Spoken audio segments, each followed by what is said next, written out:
月季花是蔷薇科的一种花卉，被称为花中皇后，古人更是用花开富贵显吉祥，芬芳花香飘满堂来形容月季花。养护月季花，如果能养成月季树的话，不但能常年观赏到美丽娇艳的花卉，市场价值高以外，无论是庭院还是家里，位置得当的话，还有富贵自到家中来的说法。那么哪个位置才能达到富贵的效果？这个在片尾稍作介绍，感兴趣的可以看到最后。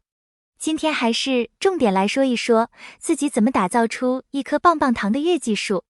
大家好，这里是花花世界的频道，花花干啥啥不行，养多肉第2名。接下来花花就要介绍嫁接月季树的方法了，小本本准备好，开始记笔记吧。在嫁接前先准备好锋利的刀具、嫁接带或保鲜膜，用来保湿的塑料袋。第一，嫁接的时间。月季嫁接最好是在它的生长期，这个时期内部生长比较旺盛，枝条里面的汁液和营养也比较丰富，适合移栽或进行嫁接，能促进更快的恢复生长。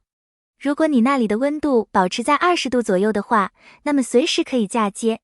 但如果你那里跟花花所在的地方一样，万物春季发芽，秋季丰收的话，那么建议在春季的时候嫁接，因为春天本来就是发芽的时候，气温也是20多度，所以嫁接后更容易发芽，容易成活。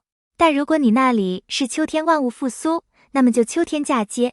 寒冷的天气不满足发芽的因素，炎热的夏天枝条容易腐烂，都不太建议。总结起来就是符合自然界的生长规律的就是对的。第二，选择针木。针木就是用来嫁接其他花卉的植物。月季花的针木可以选择健壮的蔷薇、木香、玫瑰等，一般3到5年的都可以。针木在使用前要适当修剪，剪掉所有枯萎的花朵和枝叶，嫁接的位置要去掉所有的芽和刺。另外，用来嫁接的月季也建议去掉上面的刺，免得伤到手。初次嫁接月季，针木又是刚买的朋友，建议先把针木栽到花盆或者地里，让针木先长出根系，等到已经完全成活了，然后再嫁接，这样成活率更高。如果你的嫁接技术足够成熟，可以不用先生根，直接嫁接，但成活率会降低。室内养月季花，针木选择40至50厘米的，室外地栽的，针木选择 1.5 米左右的。因为生长的环境不一样，嫁接的针木在选择上也要有所差别。地栽的话一定要高一点，嫁接出来的效果更漂亮。盆栽的话矮一点，更能显示出棒棒糖的样式。一棵针木可以无限的进行嫁接，但是也要按照先后顺序。地栽嫁接3至5个芽点最佳，花盆嫁接一次只可以嫁接2个芽点，针木粗嫁接的芽点多，针木细嫁接的芽点少。初次嫁接后，等到针木跟月季花的芽点充分的长在了一起，然后才能再进行2次嫁接。第三，嫁接方法。如果针木的皮层稍微厚一些，在嫁接前，我们首先要搞清楚哪里是形成层，它就是皮层与木质部接触那里，也就是刀尖所指的部位，这是嫁接成活的关键。嫁接好以后，那里会长出育伤组织，让接穗和针木结合在一起。接穗要选几根芽点饱满的1年生枝条，枝条别太老，也别太弱，也不能有病虫害。品种最好用微月或其他灌木月季，这些月季开花勤快，花量比较大，容易出效果。下面是详细的嫁接步骤。1. 把针木切口削平，这样能看清楚形成层部位，对之后的愈合也有帮助。在针木上侧削一刀，削的深度最好在形成层部位，宽度根据接穗大小来定，一般 0.5 厘米就行，长2至3厘米。削的时候一定要用刀，不能用剪刀。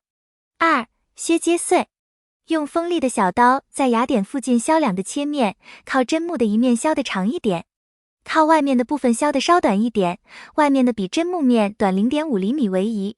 注意，削面尽量平滑，一笔到位，不要带毛刺。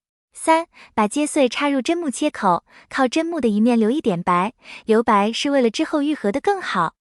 4. 接穗插入后开始缠嫁接膜，把嫁接口全部密封，锁住水分，不然水分流失就会嫁接失败。但是缠的层数也不宜过厚，不然影响以后的出芽生长。5. 最后一个步骤就是套一个袋子保湿，套的时候袋子里喷一点水，但是伤口处一定不要沾水，否则接口的地方会黑腐。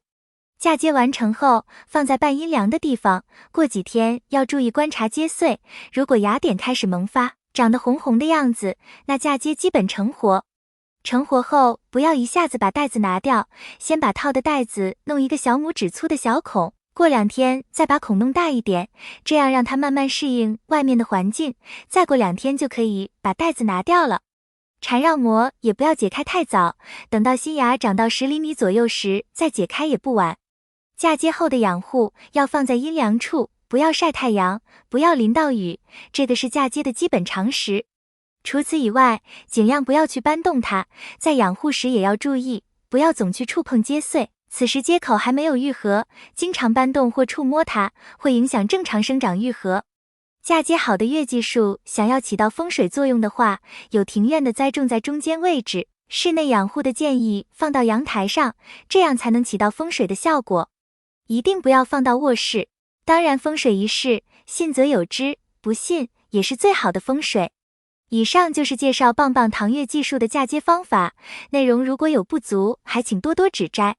如果觉得影片提供了有效信息，还请点赞、关注、转发。感谢观看，感谢粉丝的支持和喜欢，我们下期见。